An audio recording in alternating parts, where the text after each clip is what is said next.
the worst comments I had was on a YouTube short I did where I'm teaching people about content creation, right? So I've opened myself up to the ultimate backlash because I'm creating content, talking about content creation. And someone says,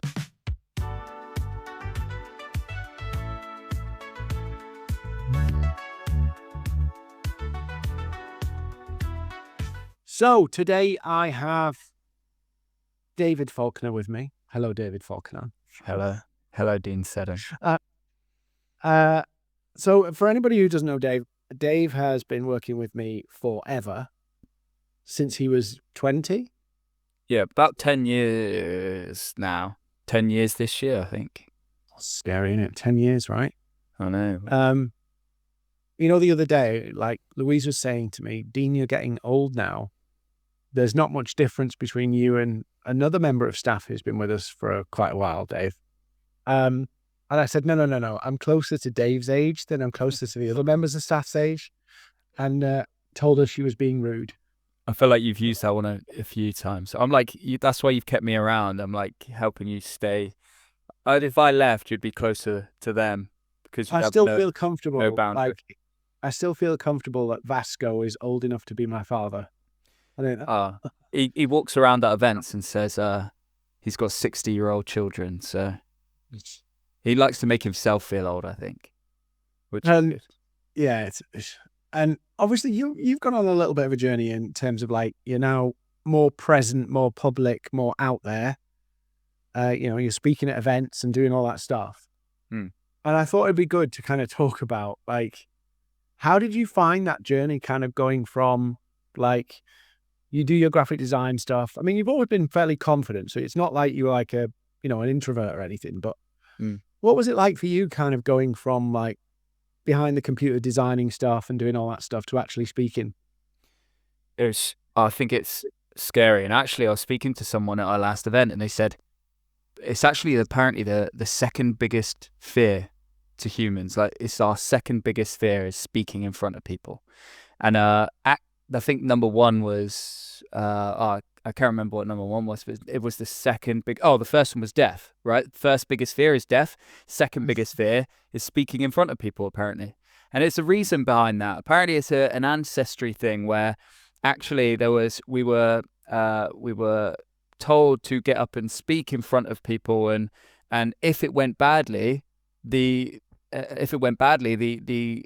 end for us would be death, right? That was so people would fear speaking in public because bad public speaking would actually end up with you being thrown out. Yeah, exactly. Wow. So it's ingrained in us to be scared of public speaking, and I feel like for me, I've done it now. I went from doing things like this. It was online, and you have no audience, which actually is quite scary. But at the same time, you can edit it, you can delete it, you can do what you want. But when you're in front of people, it's like it has to be right then. And actually, the more and more I've done it, the more I realize it doesn't have to be perfect. And actually, the more kind of honest and open and the more you are yourself, the better that it goes. And what was like the biggest, like, what was the biggest thing that you had to kind of fix when you started doing it? What was the thing that you really kind of noticed? Like, like I have what's the thing that you kind of noticed that you had to fix? So I just speak so fast. I just wouldn't breathe. I genuinely felt like I'd get 10 minutes down the road and I would never have taken a breath. I'm thinking, have I had a breath yet? Am I going to pass out? Like I can feel myself like get to that point where I'm like, you need to breathe now, but don't make it obvious. Don't stop panting. I remember two kind of things about this, like where you were like talking really fast. There was one where you were recording a video and I think Luke would edited it and was playing it back to me. And I was like, why are we listening to him on double speak? And it wasn't. Yeah, it was my first few training videos. We were like, right, let's put this to 1.5, put this at 0.75 and then re-upload it.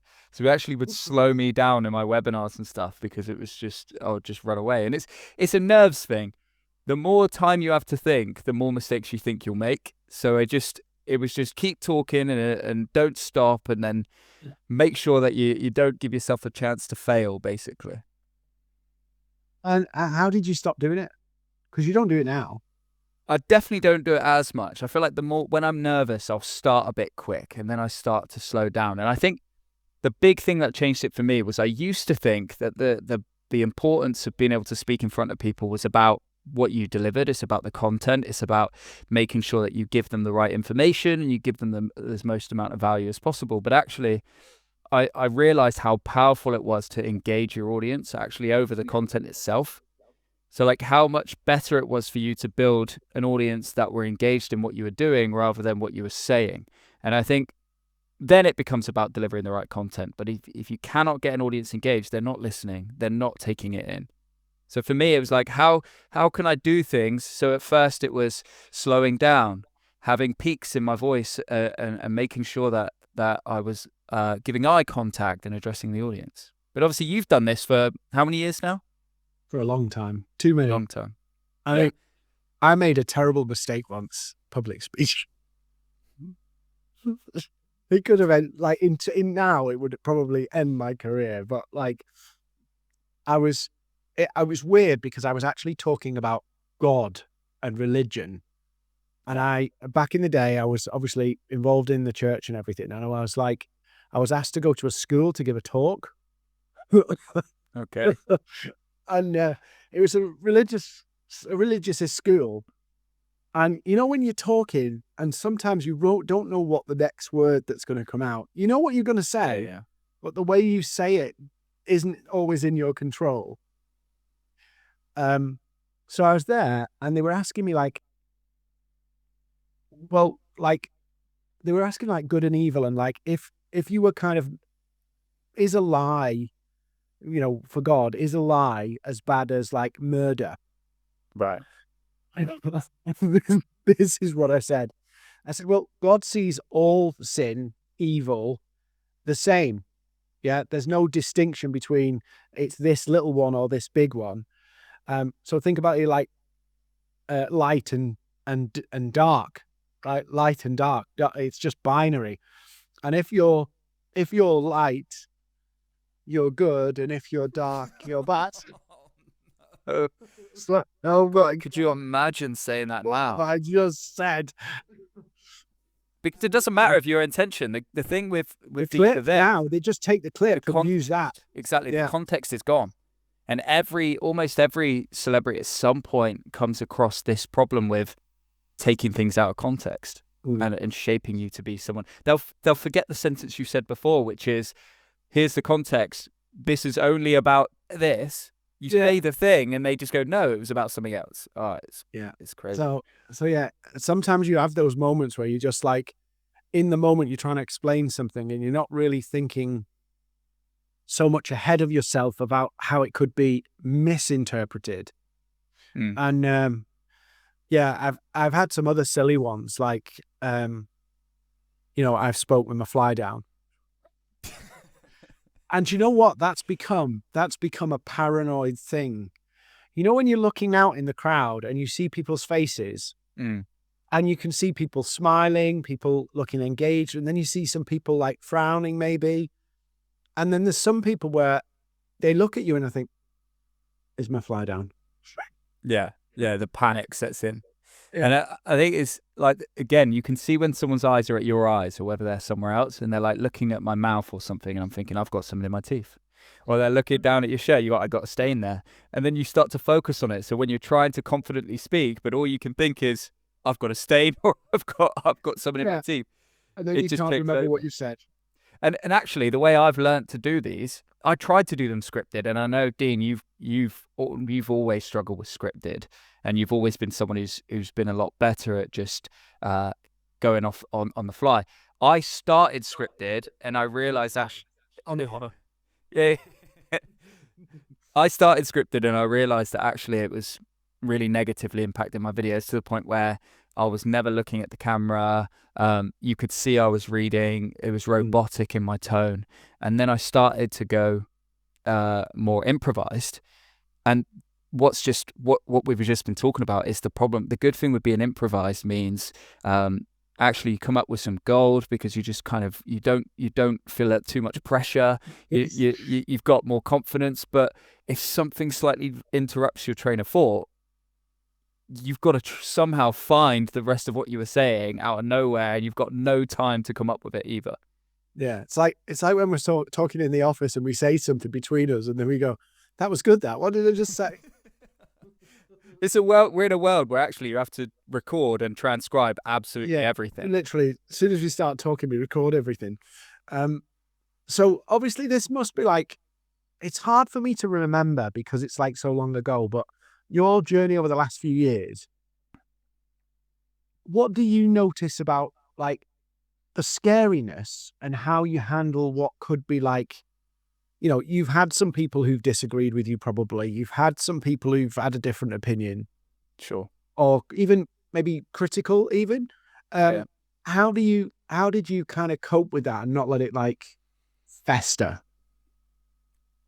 So naturally, I think we're defensive. Like we're defensive. When the criticism comes, we can naturally be defensive, especially when you personally felt things went okay, and then someone tries to tell you it didn't. It's like, oh, like you feel like you don't want to believe them, but at the same time, I felt you have to take criticism on board. So sometimes people will give me criticism after an event or after a webinar, and they'll say, Dave, you spoke too fast, or maybe you could have delivered this a little bit differently, and I'll take it on board now, and I've got good at taking it on board. And actually, it's then about making sure I put it into practice without obsessing over it. Right? So that thing, Dave, you talk too fast. Okay, well, today I'm going to... do you know what I mean? You over slow down then. So it's like, how do you find the balance? So I think it's really important to take criticism, but I can't help take it personally from, even though it's like strangers, people I've never met before, online, for example, and they leave a comment on a TikTok video that only got 15 views, but one of those views was from some guy who left me a comment criticizing me. I just can't help but think, oh, that hurt. Do you know what I mean? The user 2467Z said. Exactly.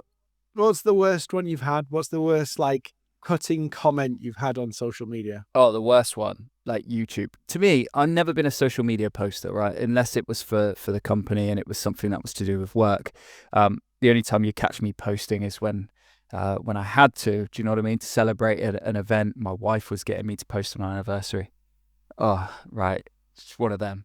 And you do realize this is recorded, right? Yeah, I realize. And one of the worst comments I had was on a YouTube short I did where I'm teaching people about content creation, right? So I've opened myself up to the ultimate backlash because I'm creating content, talking about content creation. And someone says, coming from the guy that does the most boring videos on YouTube I've ever seen. And I was like, oh my days. I was like, you could just go in there and say, you should practice what you preach. Your content's a bit boring. This is the most boring content I've ever seen. And I was like, come on. Ever? Really? It wasn't that bad. Yeah, ever. I had one. Sorry, I had one the other day, and what was it? We'd filmed a YouTube Shorts again, right? TikTok comments and YouTube comments are brutal. Like compared to like Instagram or anything else, it's like they're ruthlessly harsh. I had one, I think it was a YouTube short, and it was like, we'd filmed this video, but it was a bit of a shitty, weird angle. I didn't like the angle. But I was talking to somebody about something about making money on LinkedIn or something. And then somebody put, who are you talking to? And then somebody beyond it goes, this guy's credibility has gone from 0% to 0%. I found the comment funny, but at the same time I went, you this is recorded, right? Yeah. It's yeah. But sorry for the language, everybody.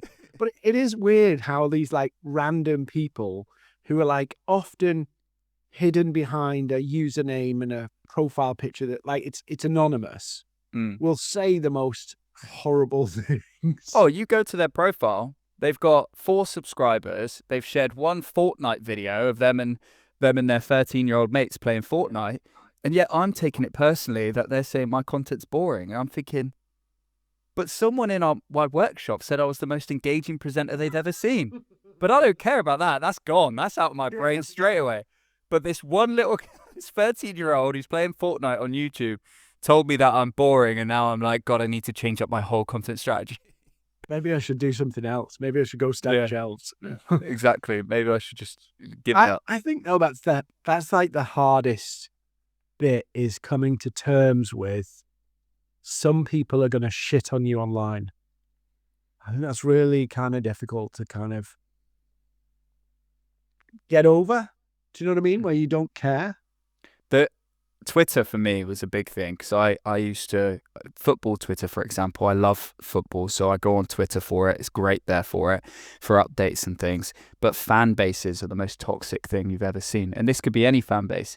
You say one bad word about Taylor Swift, and before you know it, you've got 1,500 comments from her fans and DMs calling you every name under the sun, right? And it forces people to deactivate because they get that bad, and they're strangers. But it's just the sheer intensity of people who don't know you giving their opinion on you is just, and we have to be open to it because we're on the platform. We want them to see what we say, so we have to hear them out. We have to let them say what they want. And it just, for me, I struggle with how you can go from sitting here having the thought, wow, that was a boring video, to then having to put your fingers on that keyboard and write, this is the most boring content I've ever seen. Hit send and then move on. Like, it feels to me there's an extra step there that was probably not necessary. That's the difference. Yeah, it's. I mean, you could say, oh, well, they're not putting themselves out there. They're hiding behind it.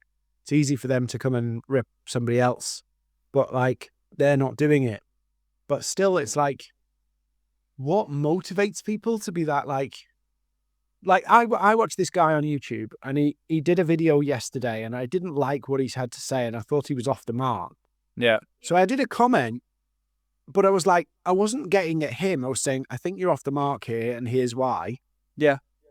Like, because I don't agree with these points. It was like, it was a bit negative, but it wasn't like personal. But some of these people but I've seen it, like, sometimes with YouTube videos. I'm not the kind of person who will comment nastily, but I've seen those YouTube videos and those pieces of content where it's like, I want to see the comments on this one. Do you know what I mean? It's like, that there's going to be something. Yeah, you like expect that. it. And actually, I do sit and read comments, and I don't know why, because they're all so negative and toxic, and I just sit there going, you're horrible, you're a nasty person, why do you even put that? And I feel myself doing that through the comments, but at the same time, I read them, almost as if they're a post in themselves. And for me, it's like you said, constructive. If someone said, this content's really boring, I actually, here's a suggestion for how it would be more interesting. I'd be like, wow, I appreciate the comment. You've said the same thing. You still said I'm boring, but actually, my reaction to it is more appreciation than it is like sheer. And look, the problem is we question ourselves in this society at the moment. We question ourselves enough as it is for other people to then put more pressure on you to feel bad about yourself. Do you know what I mean? Like, we're all on a learning curve. I have like less than, I don't know, next to no followers. So I'm clearly in a growing phase, trying to understand YouTube a bit better. So it's like, I feel like sometimes we need to let people grow and not just like, do you know what I mean? Yeah. Like, influencers are going to get that criticism because they're earning a lot of money doing it. Do you know what I mean? They're earning a lot of money for our views. And some of them are. They say they are. A lot of them say they are, right? So when you earn a lot of money from the people being there and giving you that attention, there's going to be some more scrutiny than that. Yeah. There's the people who want what you've got, and there's people who resent what you've got. It's a great point. Yeah. Yeah. There's people that will take what you say and it will motivate them. And there's other people that will see it and hate you for it. It's absolutely true. I was thinking about this, like, you can see now why some like celebrities, if they got into their own comments, could end up screwed up. And they do. They deactivate. There's a lot of people out there that deactivate, all because of one rumor, right? A lot of the time, I could right now post something that suddenly goes viral, and it could have no context, it could have no detail, it could have no real substantial evidence, but it could destroy that person. And it's not just them, by the way. These people are very good. The trolls, they'll get to your wife, they'll get to your children, they'll get to your mum, your dad, and they'll be messaging everyone you know about it. It doesn't just destroy one person's life, it actually affects everyone around them. Do you think, though, there's kind of a weird balance, though, isn't there? Because it's like, if you kind of like ignore them, like, you can, like, if you think you'll have people who love what you do and people who hate what you do, and hopefully you get more people who love it than hate it. That's the goal, right? But if you spend a lot of time listening to the people who hate what you do, it will destroy you.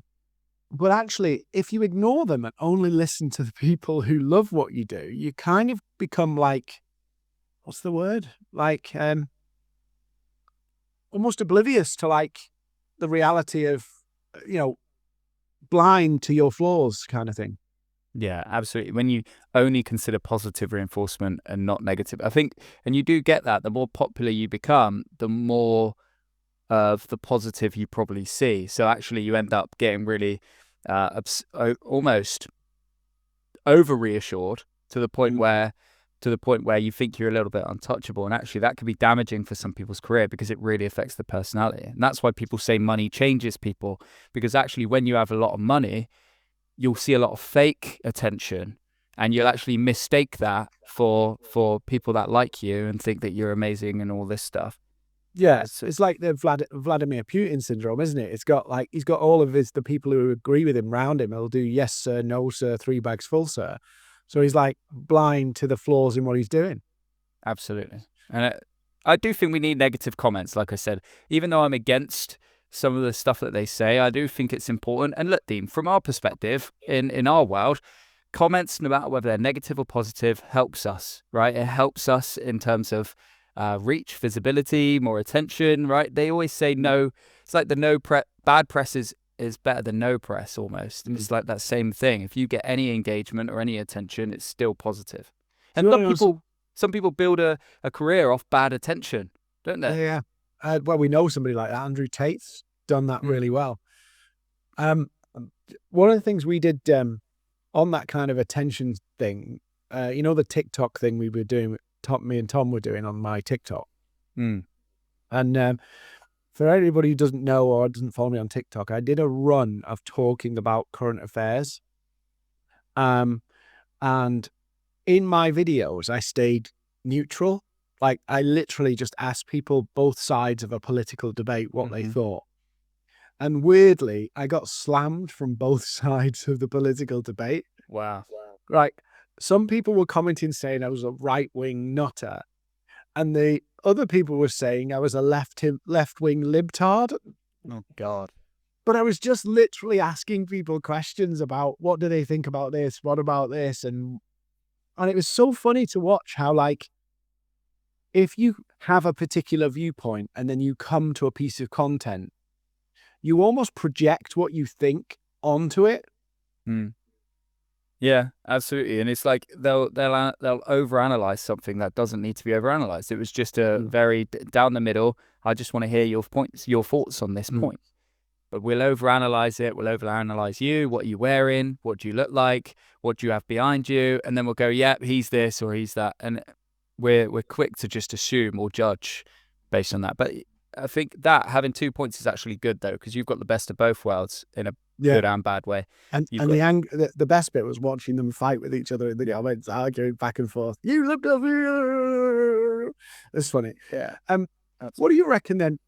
Like, you've gone into this kind of journey of going from kind of behind the scenes in the social media public world to in front of it. A lot of people are afraid of doing that because of that fear of what happens if I make a massive mistake? What happens if I say something stupid like Dean has a potential to do and get cancelled or whatever? Yeah. What do you think? Like, you meet people, you talk to people, we've got people on our accelerator program who are terrified of that, whether it be posts or whether it be speaking. Like, there's a lot of people who have that problem. It's like, I feel like we're scared to post because we think it'll go viral, everyone will see it and judge us. Chances are your content's not going to do that. I think for me, the content you want to produce is the sort of content that is interesting, engaging, funny to a smaller number of people.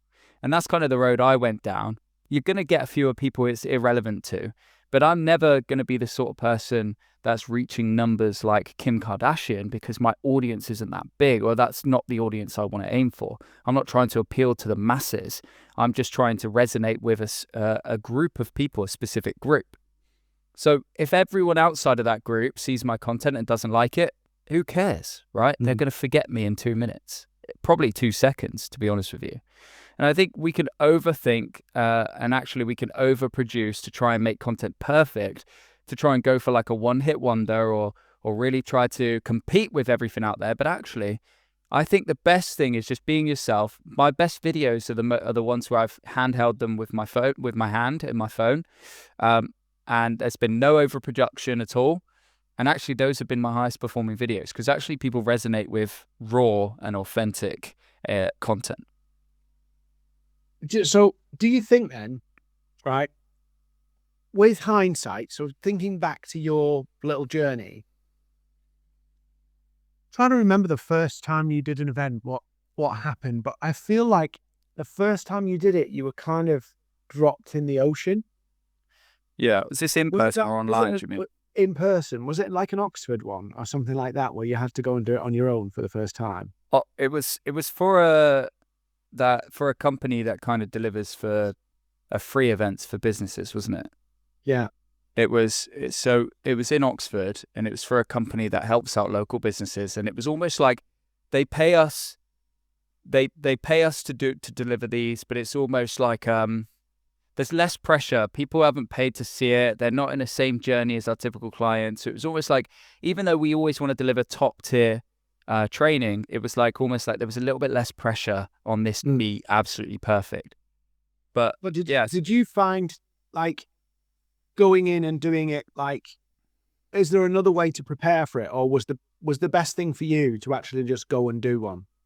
Yeah, absolutely. I mean, the best way to prepare, I think, is to do some online things first, just so you get comfortable with speaking in general, like just having conversation like this, or just feeling like you can deliver that content. So if I had a new presentation, for example, I'd probably feel more comfortable if I tried to run through it online and then try to do it in person, because you can iron out a few things. What you don't want to happen, and what I did, was stay up till 2 a.m. building your presentation, and then wake up at 5 a.m. sweating because today's the day, go in there and try and deliver a completely new presentation without any kind of warming to it at all. That's the problem. But I feel like I don't know, like you said earlier, for me, I've always wanted that. So I genuinely believe I'd be better in person long term than I am online, even though I would say to practice online. So do you think if you'd have had a week of practicing, that would be better for you, or are you better the kind of like, let's just jump in? I'm better that you put it on me. I probably would delay it as much as I can otherwise. That's the thing.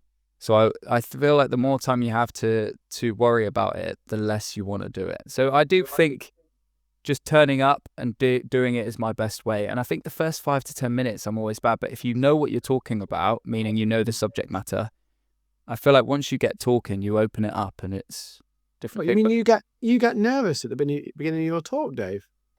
No, I don't get nervous at the beginning of my talks. So well, we'll come to that in a second, your little routine. But my routine is I stand there pacing for the first 15 minutes while I'm waiting for it to start, and my heart's racing like mad. But what do you do, Dean? What do you do before you have an event? I can't be in the room.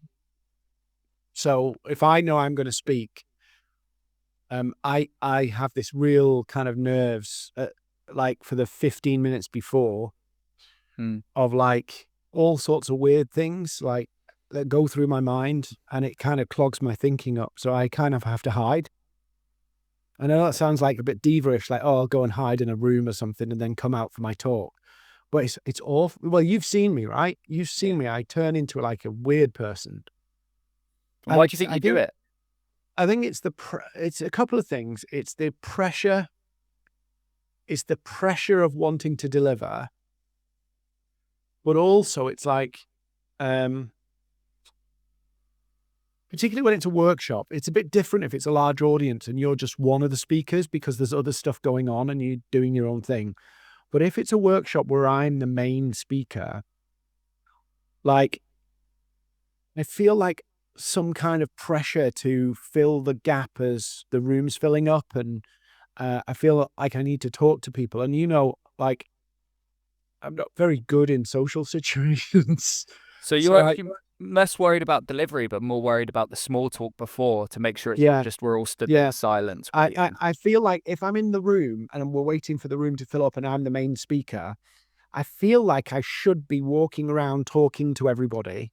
Yeah, yeah. And of course, I'm not great with kind of small talk shit. So it suddenly goes, I feel like I should be doing all of this stuff that I don't like, Yeah. I don't feel comfortable doing. So then I'm sat in the room thinking, they must think I'm ignorant because I'm not doing that stuff, and I'm just sitting in my own. It's like I torture myself with it. But on the flip side of that, something strange I found out about 4 or 5 events ago was that as I start talking to people in the build up, so even though I don't really like that, my social battery's lot shorter, less than it used to be. But if I start to talk to a few people in the room, what that does is actually makes me more comfortable when I'm training because I feel like I know them. And it's weird. It's almost like I'm delivering to people that I know, that I can pick them out when I'm asking questions because I feel like I'm more warm to them. It's weird how by talking to them before I deliver, I feel naturally more comfortable delivering to them. Mm. So weird. So weird. Yeah. So what are you doing in those 15 minutes? So are you like when you're walking around or where you've disappeared, what is it what's going through your mind? Has everybody arrived yet? All like really random things. Like, if we sell out an event and there's like, I don't know, 70, 80 people in, we know people don't come on time. So I start stressing about things like, okay, we know it's supposed to start at 9:30. People will show up about 9:35. Mm-hmm. I stress about that 5 minutes and what might people be thinking. Like even down to 5 minutes, I'll be thinking, are they thinking that because they've paid, a couple of £100 to come and hear me speak, Yeah. like, are they getting upset because they're having to wait 5 minutes? Yeah. It's so like all those little details just whiz through my head. And if I'm in the room whilst that's all going on, I feel the pressure to then entertain them, do something. I don't know. Do you feel like that time goes fast or slow for you? It's the slowest time ever. Yeah.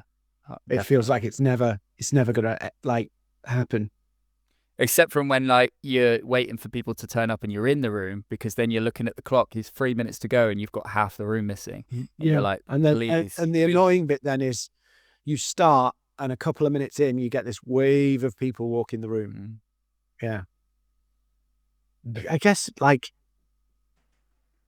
it's resilience though, isn't it? It's like, do you let this stuff stop you? I mean, there's things I hate about doing it. There's things you hate about doing it. Yeah. I mean, afterwards though, I come off buzzing. I absolutely love it. I could do it again. Do you know when you finish speaking, it's like, whoa, that was such a rush doing that. I really enjoyed doing that. Because it's funny because I've been on the other side where I've been there more to support rather than being the lead trainer. And 3.5 hours can feel like a long, long time. When you're just sat on the other side, you've seen the presentation 100 times. Do you know what I mean? You're just kind of sat there in the audience, or like you're sat at the back of the room and it's a long old day. But when you're up the front there, sometimes I'm checking that clock and I'm like, that clock is moving way too fast. Like I have too much to deliver for that clock to keep moving like that. And do you know what I found though? And somebody spoke to me about this, and you've done this, right? So we're unusual in the sense of most people cannot do 7 hours of non-stop training and keep energy levels up and keep it engaged and all that kind of stuff. And you've done it like literally 7 hours of back-to-back training and in person, high energy, all that stuff that we normally do. When somebody came up to me and said, I've just done an 1.5-hour session with you and I'm exhausted. How are you going to do another basically 4.5 hours of this? Yeah. I do it all the time. Yeah. And I'm like, that's a skill to be able to keep your energy levels for that long and keep people engaged that long. And you do it now as well. Yeah. Well, when I had that testimonial and it said, how was that workshop 3.5 hours? he well and truly kept me engaged for the whole thing. I was on the edge of my seat and I didn't want it to end. And I was thinking, 3.5 hours in content that I would say is educational, which to some can be quite boring, and that is actually the skill, really. It's how you can deliver this sort of information, what's making it fun, engaging, interactive, so that people don't want to just get up and leave. Do you know what I mean? And actually, Dean, we've seen this now more than ever. Our event will go on to 3.5 hours. We're 20 minutes over, and yet people are still sat down and they're still waiting, listening to us just answer questions. The fascinating one I've had recently is I'll go, thank you very much. And I do my usual Trustpilot, the little things that we all have our little things that we say all the time. I do my little Trustpilot thing. And then I say, right, you're all free to go. Thank you for coming, blah, blah, blah. I'll get the little claps and applause and say, right, we'll take questions now, but if you need to dart off, that's cool. And everybody stays sat down because they want to hear all the questions. And I'm like, this feels awkward because I've ended the event, but everybody sat there as if it's not ended. But I'll tell you what, that wasn't always like that for me. The first couple of events that I did, I felt like everyone just got up and left immediately. Like I felt like there was 2 people in the room at the end, and they're the ones who wanted to come up and speak to you. And another thing is that's very strange is the people that want to take photos with you. And they come up to you and they're like, wow, that was amazing. Will you take a photo? And then next thing you know, you see yourself all over social media because these people are sharing. That was surreal when I had a queue of like 4 different people, and don't tell my wife, but there was a few women in there, and they're like, wow, Dave, honestly, we've loved to, we've been excited to meet you. Can we take a photo with you? And it was like, okay, it seems strange now. I've had that more and more, and it's like, wow. Like, it does give you that boost. So when you remember that you're the most boring person on the internet, yeah, that's it. you remember these things. And it is nice to see those social posts where people have tagged you. There's one actually, I think I saw one today, tagged you from Tuesday when you were at Growth Titans. It is really nice to see that. And it makes you go, actually what I'm doing is worthwhile. You know what I mean? Yeah. It's like, it feels good to know that people appreciated what you did. Yeah, because obviously we make money from people buying tickets, but it actually doesn't even feel like that. It's actually much preferred work for us, even though you'd think traveling around, standing in a room, trying to deliver, doing the second most feared thing on the planet, statistically speaking. But actually, when it goes like that and people enjoy it and you come off the back of it, it is like a buzz. It is like a rush. It's not like you're happy you've delivered and yes, people are happy with what they paid for. Like as a speaker, you feel genuinely like ecstatic that it went well, and you want to tell everyone. I'll ring you up, Dean. Yeah, the event went really well, and like I want to feed that energy into you because I'm like I want to talk to people about it because how weird this feels. Like why does this feel so good? I had one of the best events I've ever done, was Dallas. I did an event in Dallas, and you really do like feed off the crowd. And like in the UK, we're a good bunch, right? I love doing the UK events, and I'm not dissing the us Brits here, but we are a bit more calm. Do you know what I mean? We're a bit more level and sensible and steady. We hold ourselves back, don't we, a little bit? Yeah. We're quite reserved. But I was in Dallas and I spoke at an event, and from the get-go, it was like the audience had come for a party. Amazing. Do you know what I mean? They were just like, there was energy there. They were excited, and, we're playing into a stereotypical American thing, but I actually fed off it. And Martin was there, and he said, you were like bouncing, and it was like, because you feed off your audience. Yeah. And if the audience are up for it, if they're excited, then it kind of fuels itself. Do you know what I mean? Like if they're interested and up for it, it gets you energized to go, let's go for it. And then they get excited and let's go for it. And it was really bouncing. And I'm trying to do some more stuff. You've seen my little thing in my diary that I read and go through every day so how do I show up with more energy? How do I show up in a more engaging way? And it is a skill you kind of learn and get better at. It's not like you're a born public speaker. No, I think no one is. I think you just have more confident people than others. But I think the public speaking, you're right in that sense. I feel like if you can walk in the room, bring high energy, so people then have to reach to match you. Because I feel like you have to you have to match each other. And if your audience, I mean, we've had it with course online workshops where it's notoriously more difficult to engage. And they don't ask a question and you sit there in silence because you've asked them a question hoping they engage, and you cannot just rush off because someone may be unmuting their mic. So you sit there and you're waiting for them to answer and no one does. And you've got 30 people in a room and you're thinking, I want this to be fun for all of us, not just me, but you guys too. And the least I think. And so if you're someone out there as well, by the way, who goes to these things, it pays for you to interact because actually you can ask questions that makes it personal for you, which means you get out the speaker. And you get the best out of the speaker if you show up with energy. But what I think the big thing for me is particularly when I'm recording a video, I'll record a video and I'll feel like I've got good energy. And then I'll watch the video back and it's like, so here's 5 reasons. What the hell? Yeah. You kind of have to I know it's like a bit like fluffy, but you have to kind of psych yourself up with an energy level to go, right, I'm going to do this video. And that energy is like contagious. Yeah. How you start is really important. I think you have to go in and be loud, give that eye contact straight away, let people know that you're there and you're stood up while everyone's sat down. So they're all kind of looking up towards you. So you need to project yourself in the room. And I think that's the first thing to kind of give you that, to grab the audience straight away, is if you kind of shock them into listening. It's like the amount of times I'll start and everyone's speaking, they're all talking to each other and they're all really loudly talking to each other. And I walk in, I'm thinking, oh no, I've got to try and get their attention. The worst thing you could do is try and talk whilst they're all talking to each other. So you've got to go in and command that attention immediately. And that in itself can be a daunting but really rewarding thing to do, like as soon as you get in the room. I on Tuesday I was listening to you speak and you did an absolute corker of a dad joke. And it was so funny. Like you need that little bit of humor. Do you want to do it now? Do you want to tell people what your joke was? Go on. What?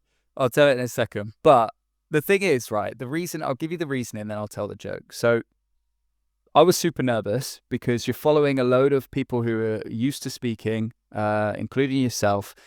So the crowd's used to a certain level of expectation and you always feel obliged to meet it, especially when you're like the 4th or 5th speaker, because it almost feels like if it went well, they don't remember you as much, but if it went bad, you're almost unpicking your own presentation based on what you've seen other people as well, going, oh, that's exactly. Like you judge yourself before you've even said anything.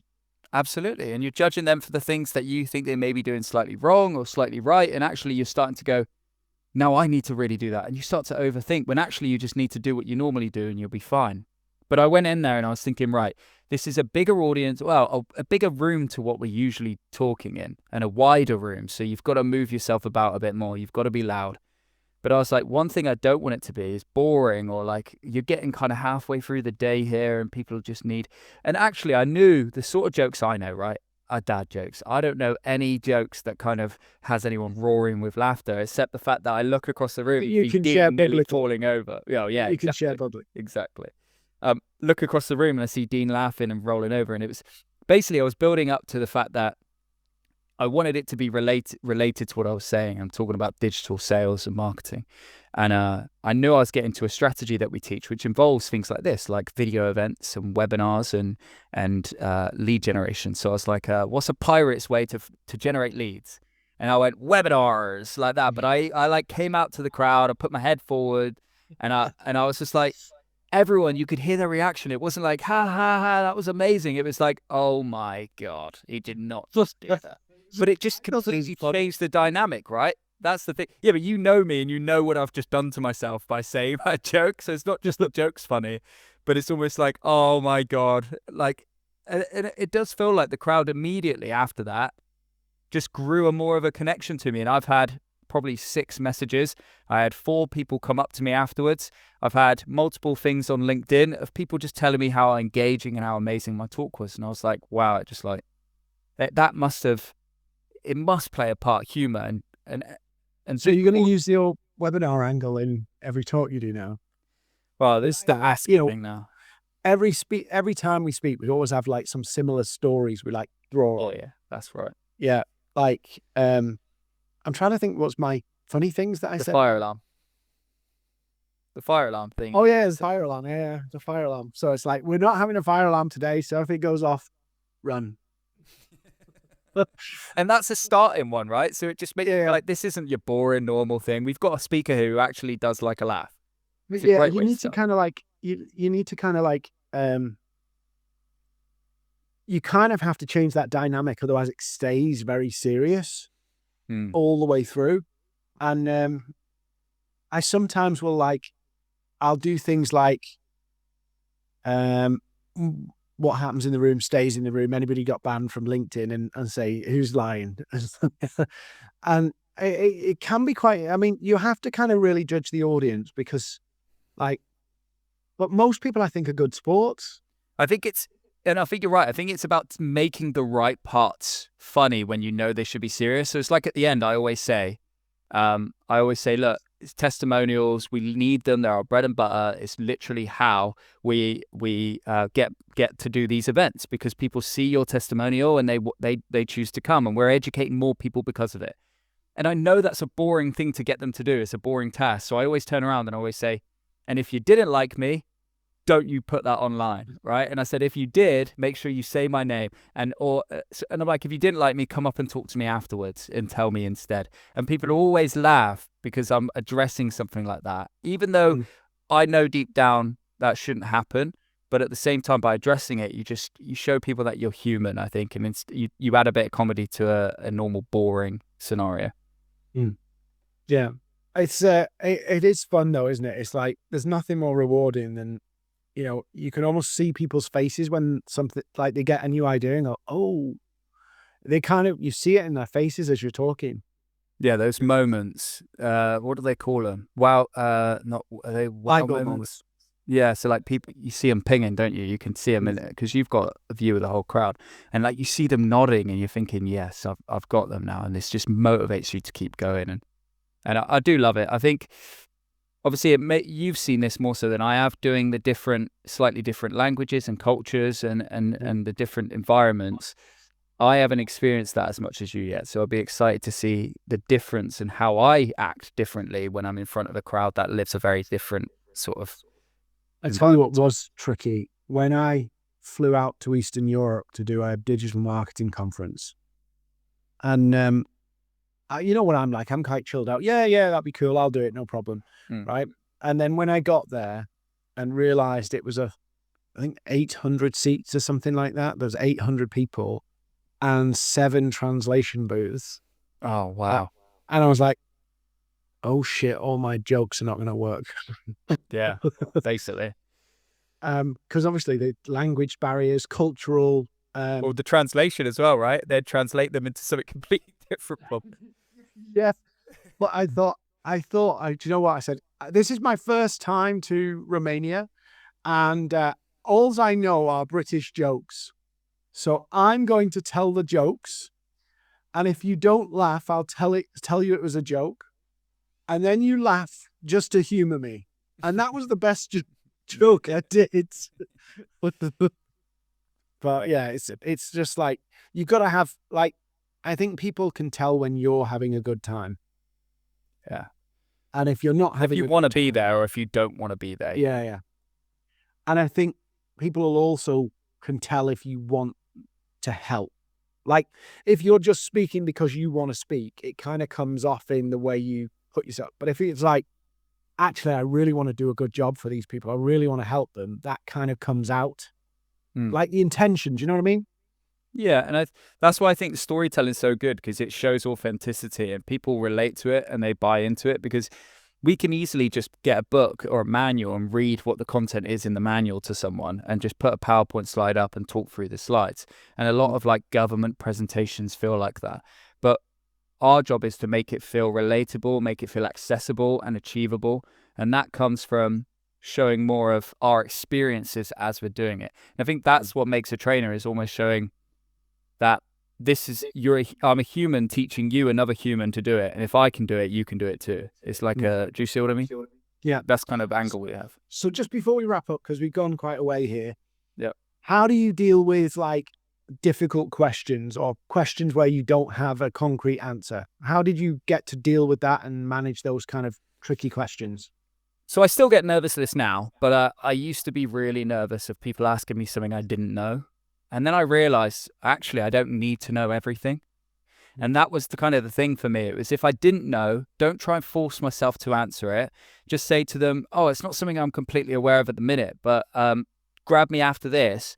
I'll take your question and actually I'll go figure it out for you and we'll figure it out together. Let that person know that I'll support them in getting that answer, but actually I don't need to know the answer to absolutely everything. And actually sometimes I'd think I didn't know the answer, but when I trusted myself to go, when they asked me, I trusted myself to actually dig for the answer and I'd find it. So a lot of the time we overthink what people are going to ask. And most of the questions, Dean, you'll find are way simpler than we ever prepare ourselves for. Yeah. Right? Yeah. I'm sometimes like, what about this? What about that? And I'm like, oh, that's easy. And it's surprising. I think this is the biggest thing for me, is surprising how much you take for granted what you already know. Absolutely. Like, the fact that people still ask me things about hashtags, for an example, and I'm like, yeah, I've known about hashtags forever. And it's just, you forget, like, we're all on a journey, and the purpose of a trainer or a speaker is to help people a bit further. You're a bit further down the journey than everybody else. But often we kind of get obsessed with, like, what if Dean asked me a question? What if I asked myself a question? I've got bigger questions. Yeah, like, I've got bigger questions. Like, I've been growing in a particular way on social media at the moment. Here's where I'm at. There's a ceiling I'm trying to break through at the moment, and we kind of hit against it and get stuck. What would your advice be? And I'm like, because that's an advice threshold for me. I'm at a just different level of the journey. And I think sometimes I expect questions from myself. Yeah, like Dave, I work with private schools and I want to attract private schools to my content. What messaging should I use? And I think, I don't know your industry, but I will beat myself up for not knowing the answer. When actually we need to be honest and say, I don't know too much about your industry, but the messaging needs to kind of follow this structure. And actually we can answer it with another kind of question or another different angle. But you're right, the pressure, and then you'll do all this pressure, and then you'll do a 3.5-hour workshop, and then you'll go, right, any questions? Someone will raise their hand, and you're like, oh no, what's this going to be? Where is the LinkedIn app on my phone? You're like, Yeah, no, we do beat ourselves up thinking we're going to get a really complicated question. And if we're all on a journey and, we're helping people come, we just need to be 2 steps ahead, if you know what I mean. Yeah, and if not, support them to answer it later. Like, you can't know everything. So that person will be open as long as you pay attention to them and you follow up. I think you giving them your one-to-one time is actually more valuable to their question anyway. So I think don't be scared to not know the answer. Just make sure you give them a solution in some shape or form. So people have been listening to the most boring man on YouTube and the guy who has zero credibility. We're going to get so many comments on YouTube. So many comments, so many bad comments. But it's weird. I think it's weird. And I think the lesson here from our ramblings is, if you're listening to this and you like public speaking, putting yourself out on social media, you grow into it. Yeah. I've got a new saying, Dave. If you go into it, you grow into it. Okay. It's a bit cheesy, isn't it? Right? Yeah, that makes sense. I'm sure I'll use that somewhere. Dave, thank you for coming on. We're with no script, talking about the embarrassing, tricky moments in speaking. If you've not connected with Dave before, go find him on LinkedIn. Tell him he's a great speaker. Tell him he's not the most boring person on YouTube. Please. And say, I learned that from the guy with 10,000% credibility.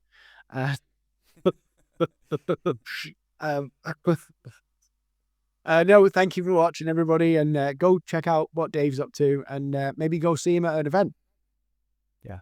Yeah.